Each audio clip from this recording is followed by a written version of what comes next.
ईश्वरंकर बरात 50 बापा माँ को आपण भी खाद्य टी देले हस फुटेले निज बापा माँ को जमती स्नेह ये स्नेह मोर एतिक समस्त युवपीढ़ी के हाथ जोड़ी अनुरोध करुच्ची बापा माँ को निजे रखिकी घरे सेवा करूँ। बर्तमान आम आसी पहुँचु रानीपुर बापा माँ सेवाश्रम जटणी ठार पहुँचु। तो जे सेवाश्रम जे ओनर जे आमर गौतम भाई अच्छा आम सहित प्रकृत चलतु बुझी पचारि बुझा जे केते वर्ष होलानी से ट्रस्ट खोली आउ तांको मनरे एमती को प्रकार भावना आसला कौन से कौन पाई निष्पत्ति नेले जे वृद्धाश्रम गोटे खोली से सेवा शुश्रूषा करने जो मैंने हैरान होती जो मैंने देखुं बापा माँ मानक पुआ मैंने रखुना बाहर कर दौरान भाई आमर जाती कौटी पुलिस स्टेशन से ठिकाना नहीं जाती से आणिकी वृद्धाश्रम रखती। तो प्रकृत भाई कहे जे आपन कौन पे एमती निष्पत्ति नेले माने कौन भाविकी आप मु 2006 जेहेतु आम महाराणा लोक काठ काम करते जाइए गोटे फुलवाणी गोटे कम जाइए माने काम करने गोटे बिल्डिंग से गोटे माँ आसती खाद्य जमी जी दीपर से होटेल अनै थे से रही मसे 6 दिन मसे 6 दिन पर से माँटी सबुदिन आसे से गोटे डिसाइड मुंड को नेली यहाँ तो मोर निज जगह मो जेजेकर गोटे डिसाइड करी 2006 आरंभ कली 2018 शेष होला कम 2019 माने जस्ट करोना करोना पूर्व मोर गोटे जगह था मुझे बिकिकी निज जगह बिकी कली जो वृद्धाश्रम कले आपन की बाधा सृष्टि करती बहुत बाधा माने को माने कहीं से बाधा सृष्टि कले जदि आप साइकेल जाऊे साइकेल जिते बाइक धरी पकेबे फास्ट आपण मान सांग कह स्टार्ट करदे कौटी उठेदेला मालटारे बहुत कष्ट बाद विवाद मो बापा माँ आमको भिक मागिक मनीष करते जदि गौतम मैंने ए चिड़ाई था परिवार चिड़ाई था कटक प्लाटफर्म रे मो बड़ बड़ बापांकर जो शब आने मो बाबा कहते निजे मेडिकल आगे कि गामुचा पाड़देले से रिक्शा थिला से उड़िए खाइले उड़िए उपास जटणी बजार कम करके आसते 13 जन को मुहरे आधार दिंतु खुशी पाइले आसक माँ मोर 1.5 वर्ष है चलीगला आहरी दुख एमती ये 44-45 बापा माँ को लेकिन गोटे सफर होगी चलचे बहुत भी कष्ट अच्छे बहुत कष्ट जो कष्ट कही हुए आओ समस्ते कहते ट्रस्ट ना बहुत पैसा लुटुची बहुत पैसा ये करुच्ची मो पाखु भी बहुत माने बहुत कंप्लेन आसे मुझे भी कहूँ आपण को मीडिया माध्यम रे ट्रस्ट आपण मानक सहयोग चली कहार गवर्नमेंट गोटे फंडिंग टंकाटा ना तो आप 50 जन पखापाखि 47-48 जन लोक अच्छा बापा माँ मैंने अच्छे से खावाई जो डेली खर्च कौट आनुंट मु भी जानी आज्ञा भी सबू तारी उपर छाड़ दे जगह जगह पर आम छाड़ गोटे विश्वास छाड़ दी कि जो पैसा तो पड़ू ना पैसाटा कौट आनते पैसा कथा देख मोर भी मु कारपेंटर करुचे काठ काम भी करुचे छोट मोट कम करुचे आउ कि मागी जाए डोनेर चली जाए गोटे मनीष भासीगला बेले कुटा खेक आश्रा कै जिते निज बाप माने जिते पिला गोटे हतादार हो जाए से खोजे कहा गोटे सहारा गोटे चिंता करूँ गोटे भिकारीटा भिक मागी मागिका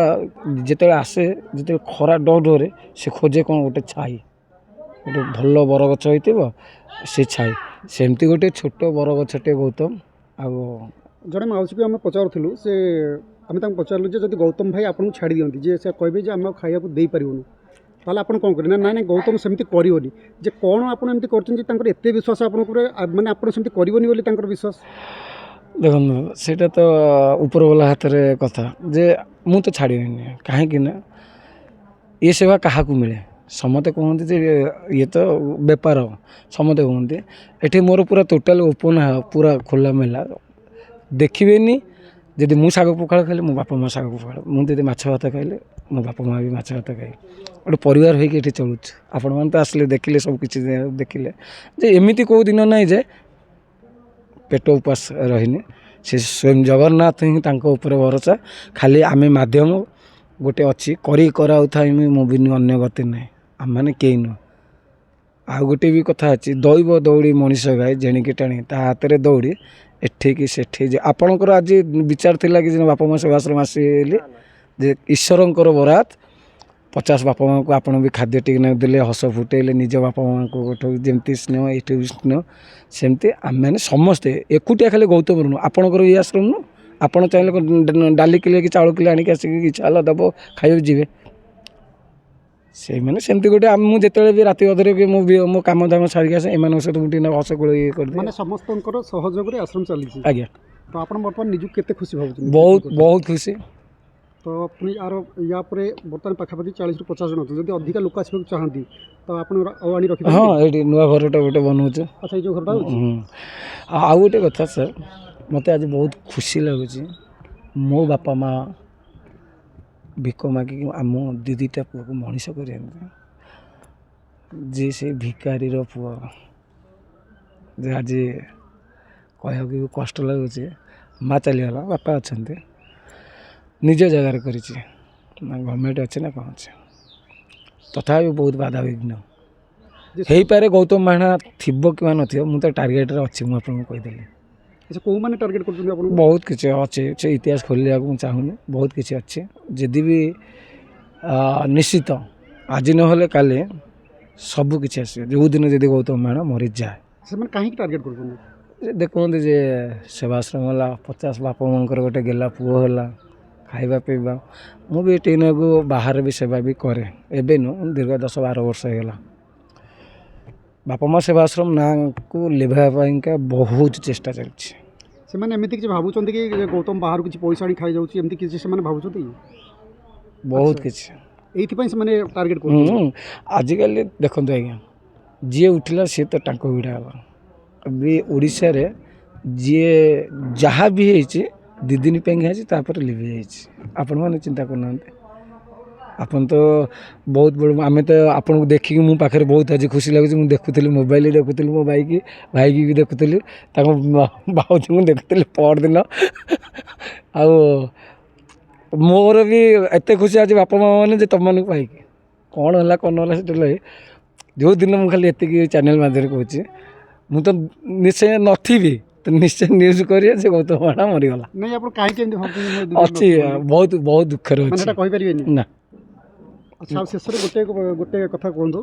ଯେଉଁ ଦର୍ଶକମାନେ ଦେଖୁଛନ୍ତି ସେମାନଙ୍କୁ କ'ଣ କହିବେ ଆପଣ? ମୋର ଏତିକି ମୁଁ ସମସ୍ତଙ୍କୁ ଯୁବପିଢ଼ିକି ହାତ ଯୋଡ଼ିକି ଅନୁରୋଧ କରୁଛି ବାପା ମାଆଙ୍କୁ ନିଜେ ରଖିକି ଘରେ ସେବା କରନ୍ତୁ ଆଉ ଝିଅ ପଛରେ ଯେତେ ବି ଯାହା କରନ୍ତୁ କି ନହେଲେ ସମ୍ପତ୍ତି ଲୋଭରେ ଯାହା କରନ୍ତୁ କି କ'ଣ କରନ୍ତୁ ବାପା ମାଆଙ୍କୁ ଭଳିଆ ଜିଅନ୍ତା ଠାକୁରଙ୍କୁ ତମେ ବୃଦ୍ଧ ଆଶ୍ରମ ଛାଡ଼ନ୍ତୁ ନାହିଁ ଆଉ ଏ ବୃଦ୍ଧ ଆଶ୍ରମ ଯଦି ଗଭର୍ଣ୍ଣମେଣ୍ଟ ଯଦି ଠିକ୍ ହାତକୁ ନେଇକି ଯଦି ସବୁ କିଛି କରନ୍ତା ଏ ବୃଦ୍ଧ ଆଶ୍ରମ ରହନ୍ତାନି ଭାଙ୍ଗିଯାଆନ୍ତା ଏଇ ଯେଉଁ ବାଳୁଙ୍ଗା ସନ୍ତାନ ମାନେ ଆମେ ସବୁ କି ତମେମାନେ କି ଯେଉଁମାନେ ଅଛେ ସବୁତକ ସୁଧୁରି ଯାଆନ୍ତେ କାହିଁ କହିବ ବୋହୂ କହିବ ମୋ ନଖ ଭାଙ୍ଗିଗଲା ମୁଁ ସେବା କରିପାରିବିନି ପୁଅ କହିବ ମୋର ଚାକିରି ଲେଟ୍ ହେଲା ମୁଁ ସିଆଡ଼େ ବୁଲି ଯାଉଛି ମୁଁ ନେଇପାରିବିନି ଏବେ ଗୋଟେ ଦେଖିଥିବେ ଜଗନ୍ନାଥଙ୍କ ମନ୍ଦିର ପାଖରେ ପୁଅ ବାପା ବୋଉଙ୍କୁ ମାନେ ଆଣିପାରିଲାନି ନାତି କାନ୍ଧୁଅ କରିକି ତା ଜେଜ ତା ମାଆକୁ ନେଇ ଜଗା ଦର୍ଶନ କଲା ଚିନ୍ତା କରନ୍ତୁ ଆମେରିକାରୁ ଆସିକି ଯେ ଯିଏ ବୁଝିବ ସେ ବୁଝିବ ଯିଏ ନ ବୁଝିବ ନାହିଁ ଆଉ କ'ଣ କରିବା ସେଥିପାଇଁ ଆମ ଯୁବପିଢ଼ି ଆମେ ସମୟ ଆସିବା ପୂର୍ବରୁ ସୁଧୁରି ଯିବା ଦରକାର ଜୟ ଜଗନ୍ନାଥ।